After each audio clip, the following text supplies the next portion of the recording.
our channel VR Cooking and Vlog. నేను మీ Monica. ఈ రోజు మన ఛానల్ వచ్చేసి మొజరెల్లా చీజ్ ని ఎలా తయారు చేసుకోవాలో తెలుసుకుందాం.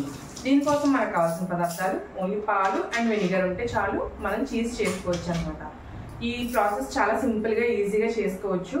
సో ఏమాత్రం ఆలస్యం చేయకుండా మనం వీడియోని అయితే స్టార్ట్ చేసేద్దాం. కానీ దానికన్నా ముందు మీరు మన ఛానల్ సబ్స్క్రైబ్ చేసి ఆల్ నోటిఫికేషన్ ఆన్ చేయండి. అండ్ అలాగే మన videos me friends and families తో షేర్ చేయండి. మన వీడియోస్ ని ఊరికి అలా చూడటం కాకుండా ఒక్క లైక్ చేయండి. మీరు అలా లైక్ చేయడం వల్ల మన వీడియోస్ ని ఇంకొంతమందికి ప్రమోట్ చేస్తారనమాట. మన వీడియోస్ ని ఖచ్చితంగా సపోర్ట్ చేస్తారని ఆశిస్తున్నాను. ఇప్పుడైతే ప్రాసెస్ ని స్టార్ట్ చేద్దాం.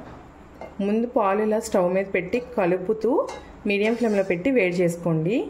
మనం కలిపినట్టయితే మనకి హీట్ అంతా ఈవెన్గా స్ప్రెడ్ అవుతుందన్నమాట.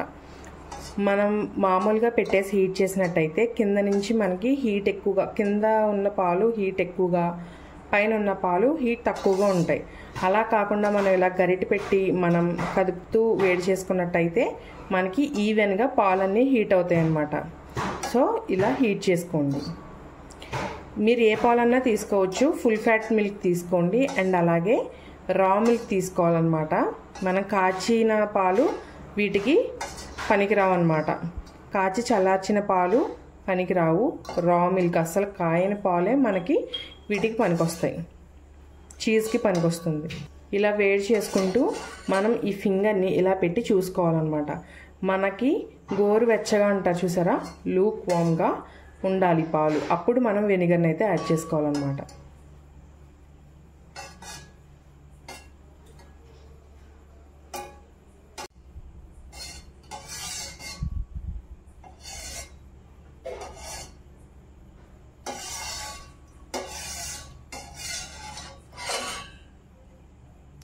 ఇప్పుడు మనం ఫింగర్ బేర్ చేసేంత హీట్ ఉందన్నమాట. ఇప్పుడు నేనైతే స్టవ్ ఆఫ్ చేసేసుకుంటున్నాను. అండ్ ఇప్పుడు వెనిగర్ని వేసుకుందాం.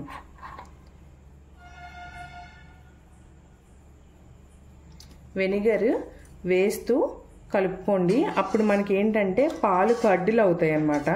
విరిగిపోవు, కడ్డీలు అవుతాయి, మనకి అంటుకుంటాయి అన్నమాట. ముక్కలు ముక్కలు అవ్వకుండా నేను ఇప్పుడు చూపిస్తాను చూడండి. ఇలా కొద్ది కొద్దిగా వేసుకుంటూ కలుపుకోండి. కడ్డీలు అయ్యే వరకు వేసుకోవాలన్నమాట. మీకు దాదాపుగా 1 టీ స్పూన్ 1.5 టీ స్పూన్ వరకు పడుతుంది. చూసారు కదా, కడ్డీలు అంటే ఇట్లాగనమాట. అలా ఫామ్ అవుతుంది. స్లోగా వేసుకుంటూ కలుపుకోండి.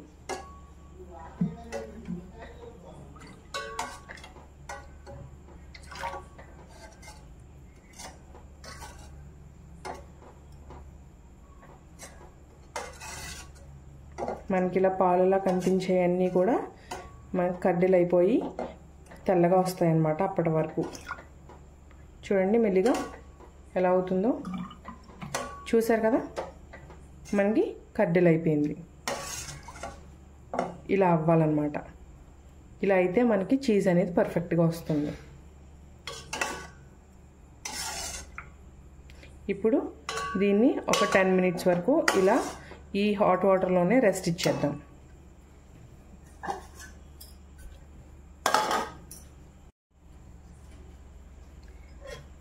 ఇప్పుడు మనం ఒక 10 మినిట్స్ రెస్ట్ ఇచ్చిన తర్వాత మనకి ఇలా అయిన చీజ్ ఉంది కదండి, దీన్నైతే మనం ఒక స్టెయినర్లోకి అయితే వేసేసుకుందాం. చూసారు కదా, మనకి పన్నీర్ ఇలాగైతే రాదు. ఇదిగోండి, చూసారు కదా, మనకంతా సింగిల్ పీస్లో వచ్చేసింది అనమాట. ఇప్పుడు ఇందులోంచి ఉన్న వాటర్ని అంతా స్క్వీజ్ చేసేద్దాం.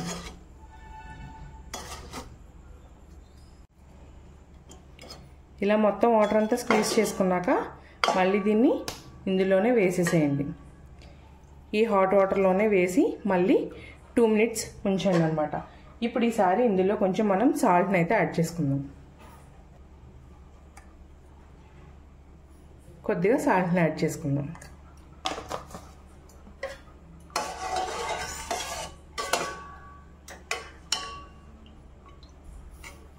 ఇలా యాడ్ చేసి బాగా ప్రెస్ చేయండి.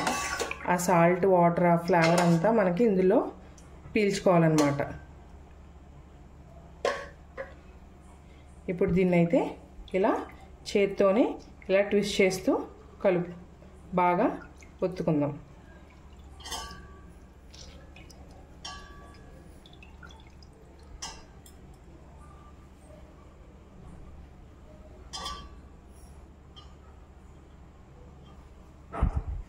ఇలా ఈ ప్రాసెస్ని అయితే రిపీటెడ్గా చేసుకోవాలన్నమాట.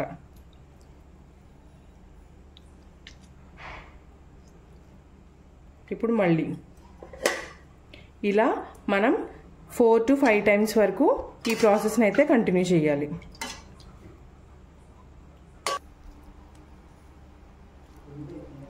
ఇలా చేసుకున్న చీజ్ని అయితే మనం ఇప్పుడు కోల్డ్ వాటర్లో వేసుకోవాలి. ఇలా ఒక బౌల్లోకి అయితే చల్లటి వాటర్ తీసుకోండి. ఒకవేళ మీ దగ్గర కూల్ వాటర్ లేకపోతే కనుక ఐస్ క్యూబ్స్ వేసుకొని నార్మల్ వాటర్నైనా యాడ్ చేసుకోవచ్చు. దీనిలో కూడా ఇలా నేను చూపిస్తున్నట్టుగా డిప్ చేసుకొని అందులో ఉన్న వేవ్ వాటర్ అంతా, అంటే మనం ఇప్పటి వరకు దీన్ని ఎరగొట్టిన వాటర్లోనే, అంటే చీజ్ చేసిన వాటర్లోనే వేసాం కదా, ఆ వాటర్ని వేవ్ వాటర్ అంటారనమాట. సో ఆ వాటర్లోనే ఆ వాటర్ అంతా ఈ బౌల్ నుంచి బయటకు వచ్చేసేలాగా ఇలా ఒకసారి ఇందులో వేసి బాగా ఒత్తుకోండి.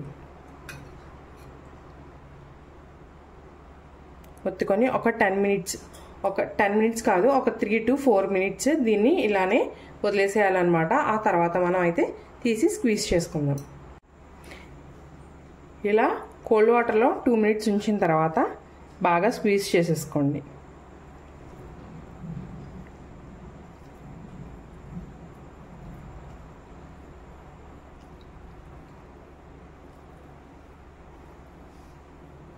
అంతే, చూసారు కదా మన చీజ్ రెడీ అయిపోయింది. సో దీన్ని ఒక ఎయిర్ టైట్ కంటైనర్లో పెట్టి మనం ఒక 2 hours వరకు రెఫ్రిజిరేట్ చేసి తర్వాత మనం యూస్ చేసుకోవచ్చు అనమాట. సో దీంతో నేను ఇంకో రెసిపీ నెక్స్ట్ వీడియోలో అయితే మీకు పోస్ట్ చేస్తాను.